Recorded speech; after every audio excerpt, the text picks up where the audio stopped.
이 시간 예배자리로 나오신 우리 성도님들 주 안에서 사랑하고 축복합니다. 최근 TV를 보면요, 가정 문제를 상담하는 프로그램들이 많이 등장하게 됩니다. 예전에는 이제 아이들을 이제 케어하는 프로그램들이 많았는데요. 요즘에 들어서는 이제 부부 상담 이제 프로그램들이 눈에 띄게 많이 늘어나는 것을 볼 수 있습니다. 가정들의 문제를 상담하고 특별히 이제 부부 간의 갈등들을 이제 상담으로써 이혼하지 않도록 이제 도와주고 있습니다. 근데 이혼하고 또한 이혼하려고 하는 이유 중에 가장 많이 차지하는 것은요, 바로 이제 배우자의 바람과 외도, 불륜 등을 꼽을 수 있습니다. 그래서 이혼과 불륜, 오늘 말씀을 보면 이 간음이라는 것은요, 이혼에 대해서 많은 연관성이 가지고 있습니다. 이러한 성적인 문제들은 우리의 가정을 파괴하고요, 부부의 신뢰와 믿음을 깨버리게 됩니다.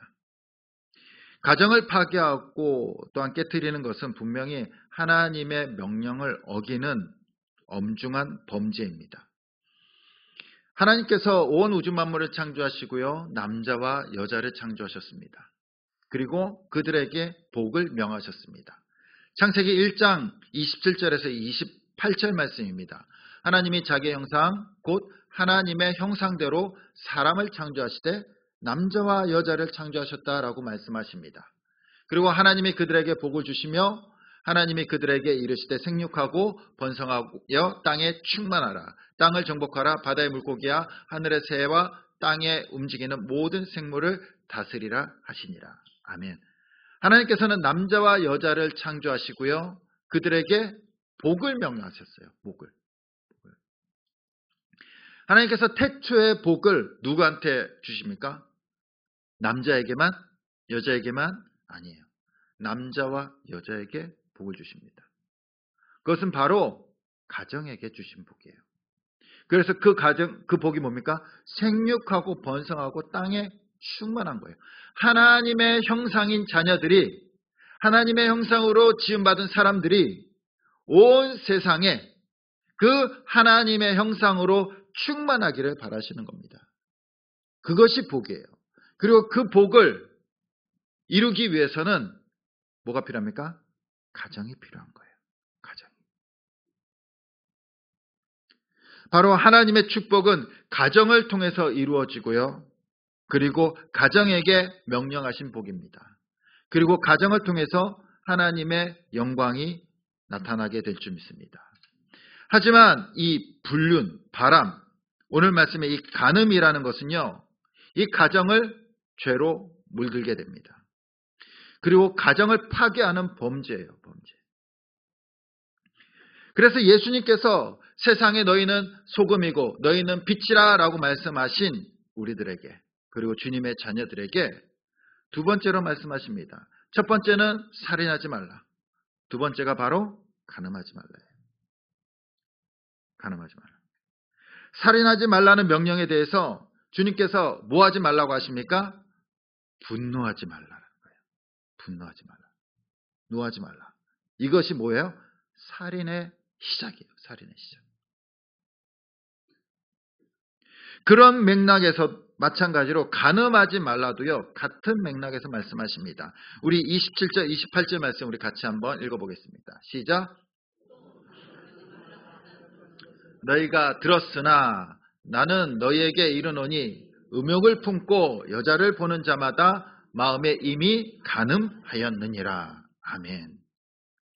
마음에 음욕을 품는 것만으로 이미 간음했다라는 거예요. 음란한 마음을 가지고 여자를 보는 것, 그것이 간음이라는 겁니다. 음란한 마음을 가지고 음란한 눈빛을 던지면서 여자를 보는 것.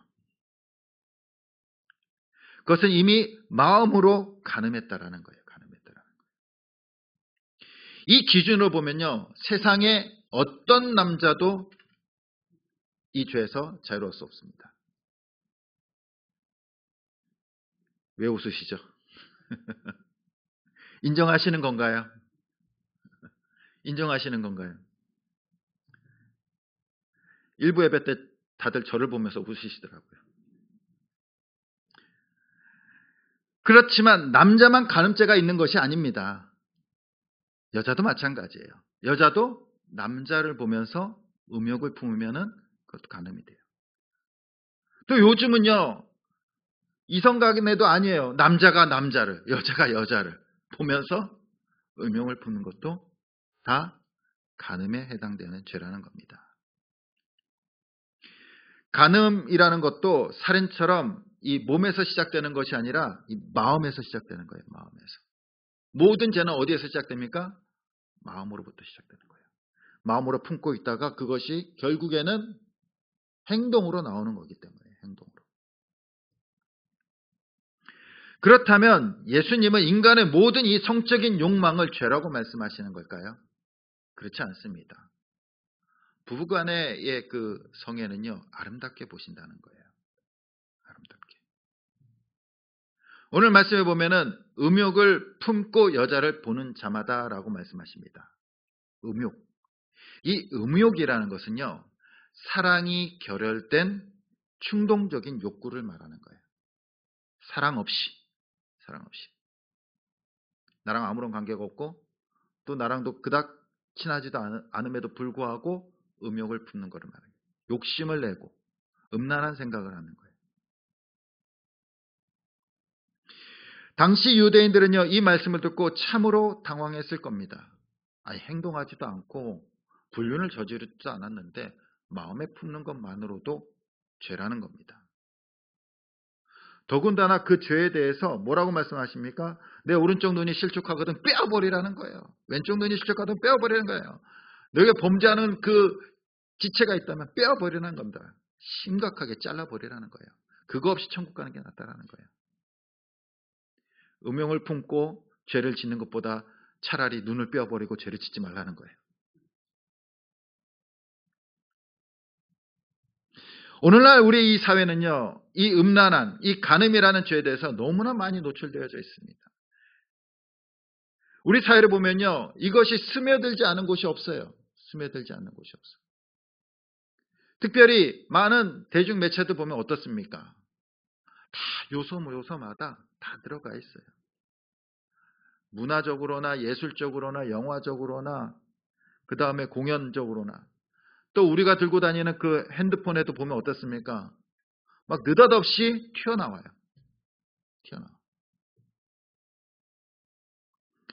이러한 것들이 우리 삶 속에 깊숙이 파고들어져 있습니다.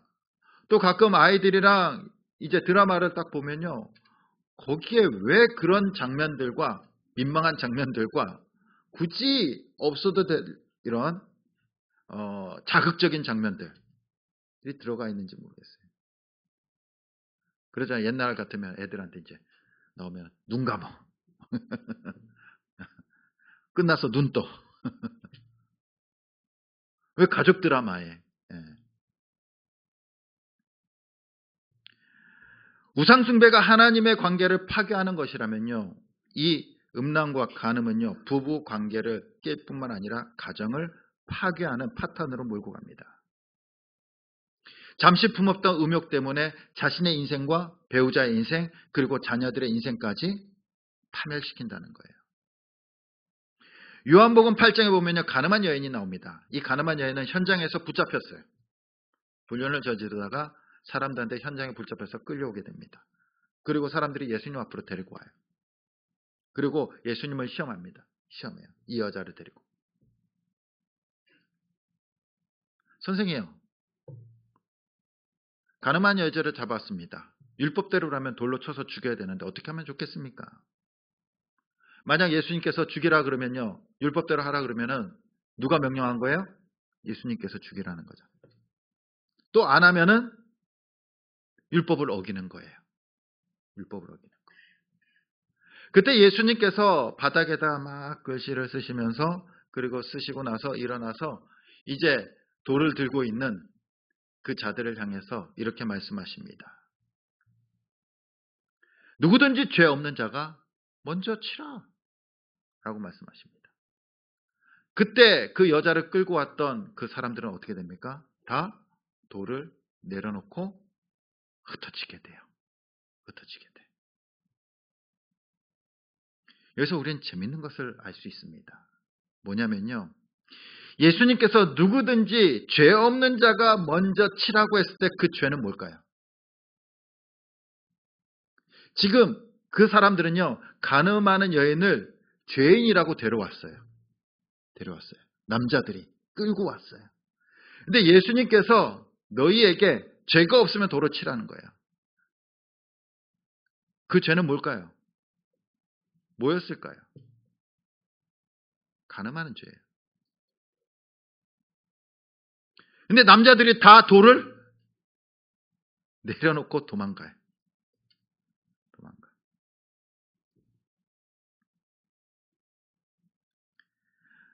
마음뿐만 아니라 당시 많은 사람들이 그렇게 음란과 간음으로 살았다는 겁니다. 모든 남자들이요, 이 죄에서 자유로울 수 없어요.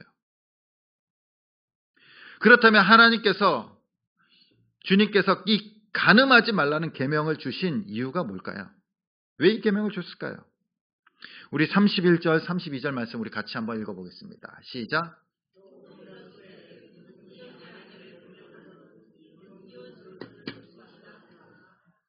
나는 너희에게 이르노니 누구든지 음행한 이유 없이 아내를 버리면 이는 그로 간음하게 하며 또 누구든지 버림받은 여자에게 장가 드는 자도 간음함이니라. 아멘.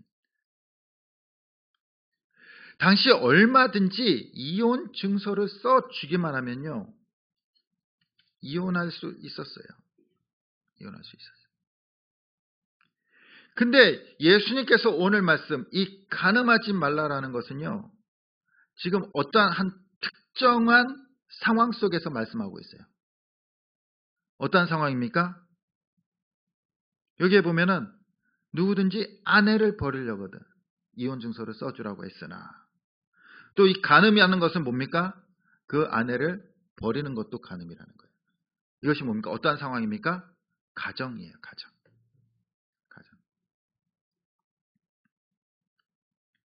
주님께서 이 간음하지 말라는 것을, 이 적용을 어디에다 하고 계신 거예요? 가정에다 하는 거예요. 가정. 부부에다가 하는 겁니다. 부부가 음욕을 품거나 바람을 피거나 불륜을 저지른다면은 하나님께서 주신 이 가정, 축복의 통로인 가정을 지키기가 어렵습니다. 서로의 믿음과 신뢰가 깨어져 버립니다. 이 가정이라는 것은요, 하나님께서 세우신 제도예요. 축복의 통로입니다.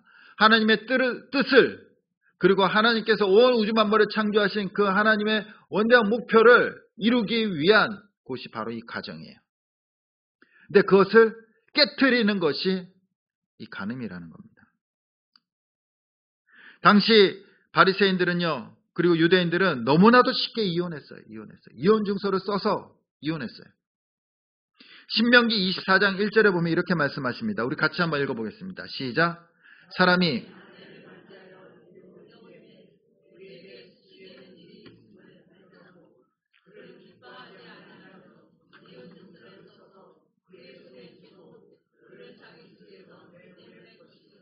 아멘.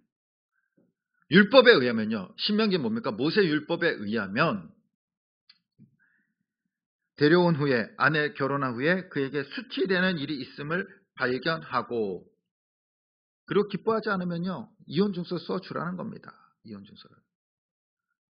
그래서 당시 이 남자들이요, 이것을 남용하기 시작해요.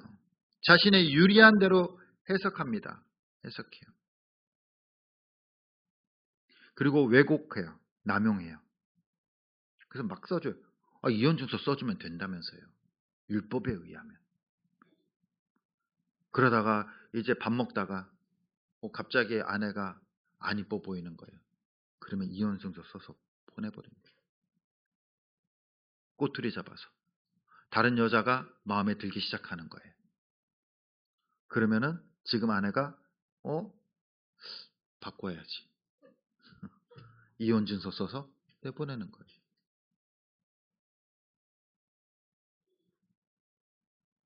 그들은요, 자신이 유리한 대로 이 율법을 해석합니다. 율법을 해석해요. 그래서 마태복음 19장에 보면요, 바리새인들이 예수님을 시험하면서 물어봅니다. 19장 3절에 보면은 바리새인들이 예수께 나와 그를 시험하여 이르되 사람이 어떠한 이유가 있으면 그 아내를 버리는 것이 옳으니까 어떻게 하면 이혼할 수 있습니까?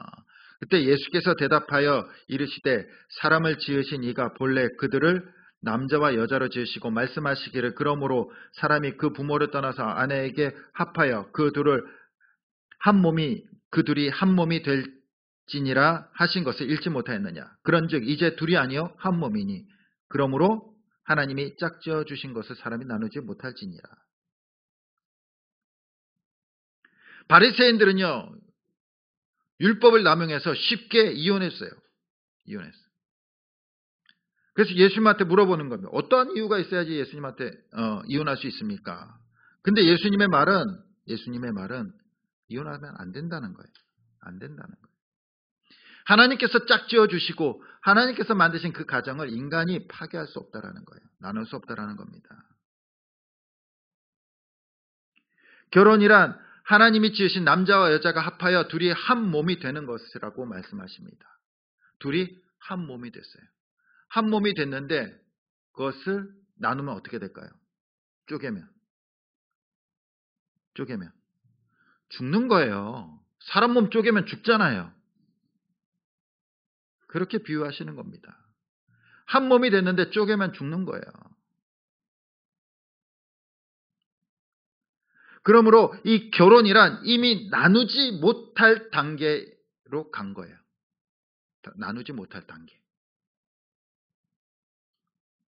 그리고 함부로 결혼을 파기할 수 없다라는 뜻입니다. 그때 바리새인들이 다시 질문합니다. 여짜오대 7절에 보면은 그러면 어찌하여 모세는 이혼 증서를 주어서 버리라고 명령하셨습니까? 모세 율법에는 써주라고 하지 않았습니까? 이혼해도 된다라고 하지 않았습니까? 따지는 거예요. 그때 예수님께서 8절에 이렇게 말씀하십니다. 모세가 너희 마음의 완악함 때문에 아내 버림을 허락하였거냐 본래는 그렇지 아니하니라. 9절에 내가 너희에게 말하노니 누구든지 음행한 이유 외에 아내를 버리고 다른 데로 장가드는 것은 가늠함이니라. 바리새인들이 왜 모세가 이혼 증서를 써주라고 했습니까? 라고 따지자 예수님께서 분명히 뭐라고 했습니까? 너희 마음이 악하기 때문이라는 거예요. 악하기 때문에. 만약 이혼 증서를 써주지 않으면요 남자가 어떻게 할까요? 마음에 들지 않아요. 마음에 들지 않아. 괴롭히겠죠. 아예 피 말려 죽일 수도 있어요. 여기 잘 꼬투리 잡아서. 고대 사회일수록 여자의 지위는요 상당히 낮았습니다. 낮았어요. 남자보다 상대적으로 지위 낮은 여자들은요 남자들에 의해서 권위와 힘에 늘 피해를 볼 수밖에 없었어요. 당시. 여자들은 불이익을 감수할 수밖에 없었습니다. 그래서 여자들을 보호하기 위해서 이혼 증서를 써주라는 거였어요. 괴롭히지 말고 몰래 죽이지 말고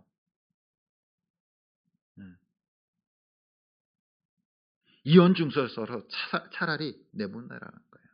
뭐 때문에? 남자들이 악하기 때문에.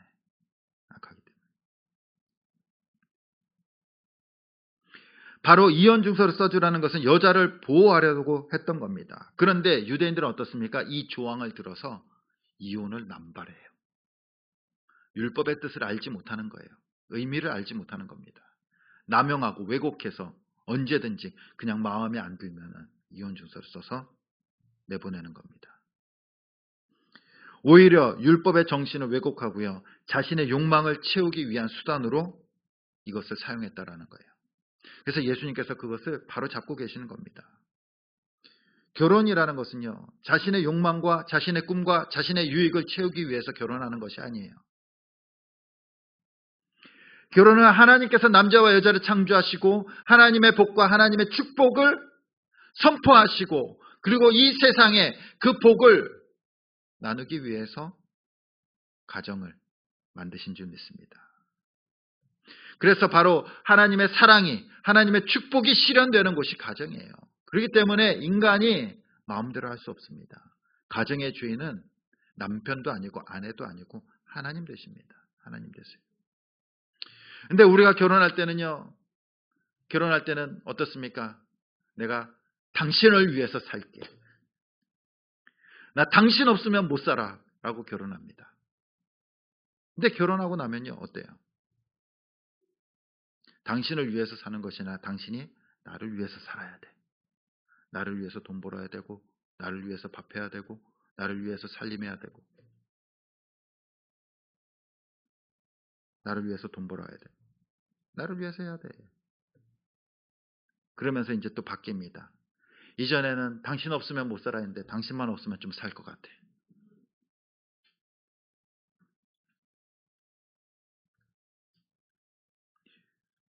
결혼하고 나면요, 내 욕망과 욕심이 생겨나기 시작하는 거예요.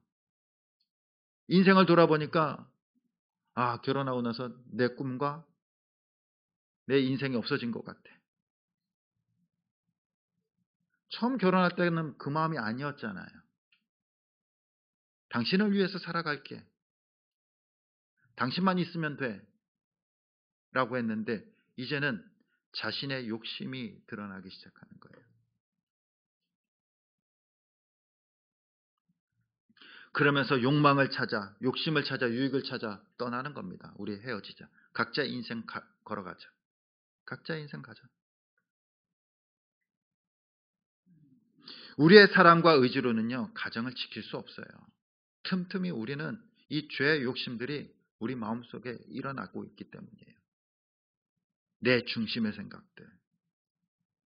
세상에는요, 성격 맞는 부부는요, 세상에 성격 맞는 부부는 단 한 쌍도 없어요. 근데 맨날 성격 안 맞대. 당연한 거예요. 세상에 어떤 부부도 성격 맞는 부부 없어요. 지금 살고 계신 분들 성격 맞습니까? 있습니까? 성격 맞습니까? 다 안 맞다 그럴걸요? 우리 막 60년 같이 사신 분들도 안 맞다 그럴걸요? 없어요. 인간의 사랑으로 가정을 우리가 계속 이어갈 수 없어요. 너무나 힘들어요. 그러므로 이 가정은 누가 주셨다고요? 하나님께서 주신 거예요. 그렇기 때문에 하나님의 사랑이 있어야 되는 거예요. 하나님께서 주인이 되셔야 되는 겁니다. 결혼이라는 것은 그냥 단순히 남자와 여자가 만나는 것이 아니에요. 창세기 1장 27절 보면 하나님의 형상인 남자와 여자가 만나는 거예요. 예수 그리스도를 믿고 하나님의 자녀가 된 자들이 만나는 겁니다. 그리고 하나님만을 먼저 사랑하고 그의 신앙이 온전해지고 또한 단단하게 믿음이 생길 때 그 사람 둘이 만나는 거예요. 둘이. 하나님의 형상들이 만나는 겁니다. 그래야지만 가정을 버티고 이겨낼 수 있어요. 우리가 가정생활하면서 힘들 때 항상 우리는 사람을 봅니다. 남편을 보고 아내를 봐요. 왜 저 사람 저렇게 못해주지? 아니에요. 힘들고 어려울 때 우리가 먼저 봐야 될 것은 사람이 아니라 하나님입니다. 주님이에요. 주님을 바라보고 주님의 그 사랑과 희생을 깨닫고 그리고 그 은혜를 힘입어서 다시 서로 사랑하는 거예요. 사랑하는 거예요. 그래야지 가정이 무너지지 않습니다. 인간의 사랑 며칠이나 갑니까? 몇 달이나 가나요? 그래서 어르신들은 의리로 살아간다 그러잖아요. 사랑으로 살아가십시오. 아니, 주님의 사랑으로 살아가야 됩니다. 힘들고 어려울 때 사람을 기대하거나 사람을 바라보는 것이 아니라 주님을 바라보고 이겨나가는 겁니다. 그리고 주님께서 나를 위해서 희생하시고 나를 섬기셨듯이 그 사랑으로 상대방을 섬기고 희생하는 겁니다. 그곳이 바로 주님의 사랑이 실천되는 곳이잖아요. 이루어지는 곳이잖아요. 이루어지는 곳. 가정은 내 자신을 위한 곳이 아니에요. 많은 사람들이 자신의 행복을 위해서 결혼한다고 합니다. 근데 결혼하면 행복해집니까? 결혼해도 안 행복하고 결혼 안 해도 안 행복해요. 그것은 결혼하고 안 하고가 아니라 내가 얼마나 주님을 의지하고 만나고 있느냐에서 시작되는 겁니다. 결혼은 내 자신을 위한 것이 아니라 상대방을 위한 거예요. 상대방. 상대방을 위해서 내 자신을 헌신하고 희생하는 겁니다. 상대방 성격에 개떡 같아요. 그러면요, 개떡을 좋아하도록 노력해야 되는 거예요. 상대방이 잘 때 코를 골아요. 너무 심하게 곱니다. 그러면 대부분 사람들 어떻게 코를 비틀잖아요. 아니에요. 사랑은요, 그 사람의 코를 비트는 것이 아니라 내 귀를 막으면 돼요. 내 귀를 막는 거예요. 상대방이 입냄새가 심해요. 그래서 막 잔소리하는 것이 아니라 내 코를 막는 거예요. 내 코를 막 쑤셔가지고 냄새 안 나게. 그것이 사랑 아닙니까? 나를 희생하는 것. 그리고 상대방에게 맞추는 것. 그래야지만 하나님께서 주신 우리 가정을 지킬 수 있는 줄 믿습니다. 얼마 전 우리 이제 휴가 잘 다녀왔습니다. 다녀오고 나서 오고 갈 때 제가 운전하고요. 애들이 이제 뒤에 탑니다. 그러면 이제 가족들은 경치를 보면서 이제 가겠죠. 저는 운전을 합니다. 막 산이 아름답다, 날씨가 좋다, 구름이 너무 이쁘다, 너무나 아름답다, 뭐 이렇게 막 합니다. 막 그러면서 아빠 저것 봐, 저것 봐, 막 그래요. 그러면요, 제가 보라고 해서 보면 어떻게 되나요? 사고 나요, 사고 나. 그래서 하도 그러면요, 제가 이렇게 합니다. 나 못 봐, 운전해야 돼. 운전 중이라 못 본다. 만약 주위가 너무나 이뻐요, 아름답습니다. 그렇다고 한눈 팔면은요, 어떻게 돼요? 나만 죽나요? 다 죽는 거예요. 다 죽는 거. 제가 한눈 팔면요, 우리 가족 다 죽습니다.